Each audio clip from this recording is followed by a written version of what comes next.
Right, continuing from last episode, this week is a molar, and unlike real life, we can actually race in it this time.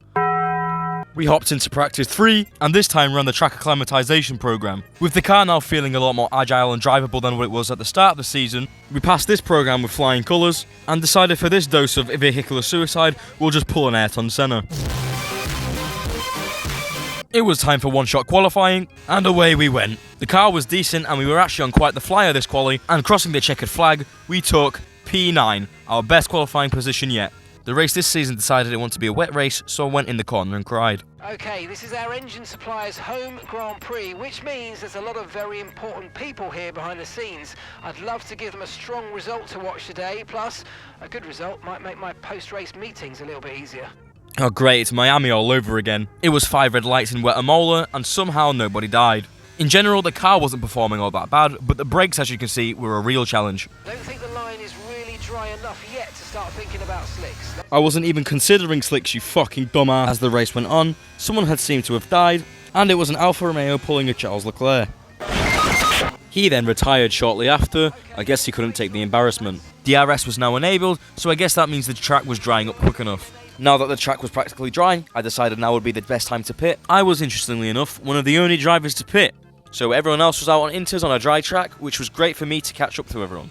Logan Sargent was our first target. As we squeezed past him with no problem, we set the fastest lap, and overall, we were flying. Next up was our teammate Kevin Magnussen, who was losing us valuable points because he decided to stick on inters like a silly bastard. He for some reason tried to defend against me, don't know what the fuck was going through his head there, but we got past him nevertheless. Next up was Albon and the Williams, who was for some reason also trying to defend against me on dead inters, but we got past him anyway. Then next up was Gasly and Tsunoda, and they were a breeze. The AI's brains had completely stopped working as they all decided to pit on the second to last lap, pushing me in P3. George Russell's brain specifically had completely diminished as he decided to pit on the last lap completely. Zhou Guanyu somehow set the fastest lap of the whole race, what a lad, and we crossed the checkered flag to take P2, a podium, and our best race finish ever.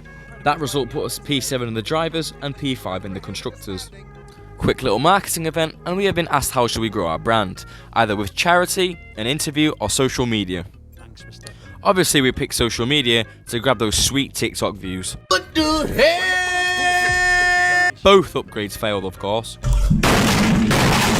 Then it became time for Monaco. We ran the track acclimatization program again, and for some reason the AI really struggled to keep my car on track. Like, what the fuck is this? During the lap we encountered some minor technical difficulties, but we made it in the end. Qualifying got underway, and honestly this is one of the best qualifying laps we've had this season. The car flowed so well, the track was great, the conditions were amazing, it felt so great. I was concentrated as hell, and in total, it all came around to bring us our first pole position. I had to make sure that I didn't lower the difficulty at any point because I wasn't sure, and it was still at the original 104. Does that mean we're cooking at Haas now? It became lights out at Monaco and away we snoozed. I kid you not, much like the real life race, this was the most boring, uneventful race of the season. Just driving, and driving, and driving, and driving. And a red flag, then driving, and driving. By the way, did I mention there was driving? So we came home in Monaco to take our first win of the season, best race yet. And here I am on the podium, preparing to do my signature move. It would seem my masterclass TikTok video didn't get the reception I was expecting. Why are our facilities so shit? And the Spanish qualifying was on the go. Unfortunately, I couldn't maintain the same strong qualifying pace as I had in Imola and Monaco, so I ended up in P19. Still ahead of Logan Sargent though.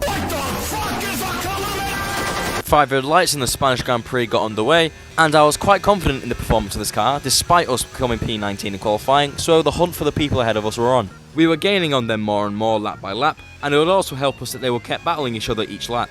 A whole lap later, and we were pretty much behind their backs. That would create a nice opportunity to dive bomb Max Verstappen on the inside, and Lando Norris would come at a later stage. Or at least that was the plan, you know, until Max Verstappen decided to... Fucking prick! Guess that concluded our Spanish Grand Prix, and onto the Canadian Grand Prix we advanced. It was time for practice 2, don't know why I keep selecting random ass practice sessions, and I ran track acclimatization. And I tried to get this done as quickly as possible as it looked like it was about to piss down on the track. And I'm actually going to take this minute to, talk about the Canadian GP in real life because I'm filming this the day after it happened. That is actually one of the best. I think that is the best Grand Prix we've had this whole season. That was incredible. We need more shit like that. I don't even care that Max won. It was eventful as shit, and we need more of that. Some oopsies happened in practice too, and we set a beautiful qualifying lap that put us all the way into P2. It was 5 lights and away we go in Montreal, and I wasn't met with much resistance while I was going down the inside of Sainz. We follow Leclerc closely behind, and just as we were about to overtake him, the virtual safety car comes up. Lucky motherfucker. During the virtual safety car, Fernando Alonso achieves his 3rd DNF of the season, and I drift alongside Leclerc to assert dominance. The virtual safety car was finally ending, and the hunt for Leclerc was on again. We send it down the inside of Leclerc at turn 1, and that's P1 for us. All we have to do is defend against him for the whole race, and that's our 2nd win of the season. Worryingly, it was now Verstappen behind us instead of Leclerc, so I wasn't exactly sitting very confident. Not good news for me, as I could really feel the tyres starting to drop off. Max was getting closer, and all I had to do was survive another lap until it was time to pit. That time came around, and there were no problems with that.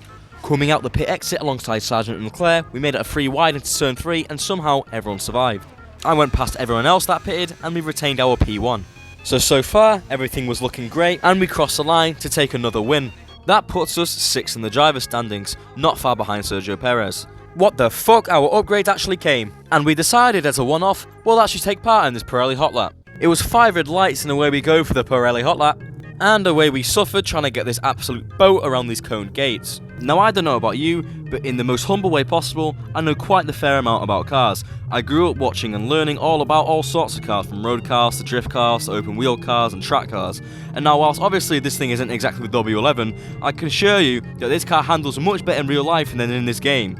Driving supercars in this game is absolute fucking torture. All of them weigh about 10,000 kgs, and no one enjoys driving them. Thank fuck they were scrapped from F1 24, and we crossed the line to take silver medal.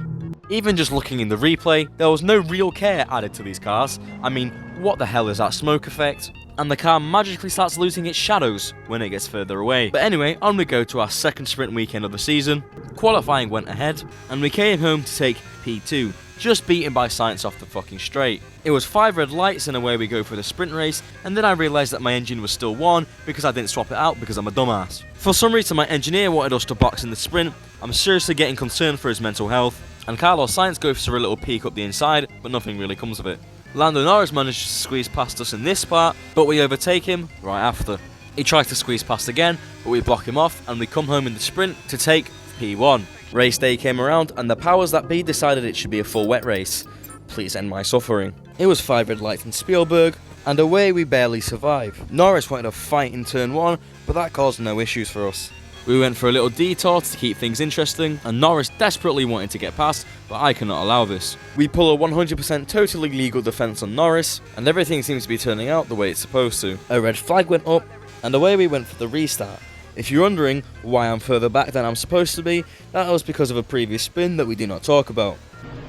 But everything came around in the end, and we came home to scavenge P6 with the fastest lap.